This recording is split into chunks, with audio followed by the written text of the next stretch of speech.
Cubs rotation gets depth, impact in Clay Holmes, MLB trade grades. Cubs get RHP Clay Holmes and of Tyrone Taylor Mets get INF Jefferson Rojas Cubs bet on infield defense in deal for groundball starter Cubs. A Mets. B There are several ways to take a big swing, and in this case, the Cubs are betting that Holmes is a perfect fit. Their rotation needed both depth and impact, and they've gotten it with this trade and a previous deal for Kevin Gausman. It's not out of the question that those two could start games 1 and 2 of a playoff series. Gausman is the bigger name of the two, but Holmes could be the better fit. Yes, he's been hurt, but he's nearly ready to return, and when he does, he'll generate a ton of ground balls. Looking for a premium phone without the premium price? This renewed, unlocked iPhone 14 offers 128 gigabytes of storage, a sharp 6.1-inch display, and 5G capability for around $299. Want to get the best verified deal and see full details? Visit grabdeal.us/6 right now. You know who plays excellent infield defense? They have Gold Glove winners at second base, third base, and shortstop, and Michael Busch ranks 5th in the majors in outs above average at first. Collectively, they have the second-best infield OAA in the majors. Holmes could thrive in that environment, while Taylor gives them a good outfield defender who's been excellent against lefties this season. Getting such a good fit cost the Cubs a top 100 prospect. Rojas can play anywhere in the infield, and he has an intriguing bat for a guy with such defensive versatility. Keith Law noted that his power has been improving in recent years, and he could be a passable shortstop or above average at second or third.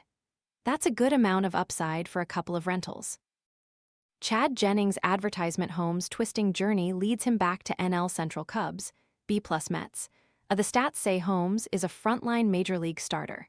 He had a 3.26 ERA, 126 ERA plus, over 218 1-3 innings for the Mets these past 2 seasons. He has a punishing sinker and solid velocity. He coaxes batters into pounding the ball into the dirt.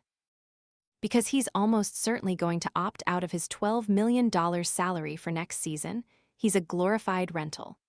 We have a pretty good idea of fair value for a rental starter of Holmes' caliber, and the return for Holmes and Taylor, a rangy rental outfielder who hits left-handed pitching well matches that expectation.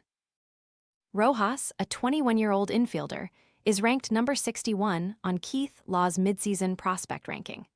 As Holmes returns to the NL Central to embark upon his likely brief Cubs career, it's worth considering how he got here.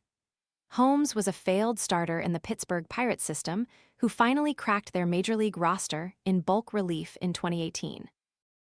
Evaluators always raved about his peripherals and his bowling ball sinker, but the surface numbers stunk. Entering the 2021 season, he had a 5.91 career ERA, 72 ERA plus, and 1.751 WHIP. Then he added 4 mph to the sinker. He junked his curveball and added a sweeper. At the 2021 trade deadline, the New York Yankees took a flyer on the guy with one great pitch. Holmes was instantly a weapon in the Yankees' bullpen. In 3+ years, he has delivered a 2.69 ERA, 74 saves, and 2 All-Star appearances. Then, as he hit free agency, he decided to try starting again. Holmes pitched well for the Mets when healthy. His stuff is far less overpowering as a starter. The sinker dropped from an average velocity of 96.6 mph in 2024 to 93.7 mph in 2025 and 2026. He evolved from a sinker-slider-sweeper trio to a 6-pitch arsenal. The strikeout rate dropped precipitously. Still, the sinker gets out lefties and righties alike. And Holmes still manages to miss barrels and get a bunch of ground balls. Stephen J.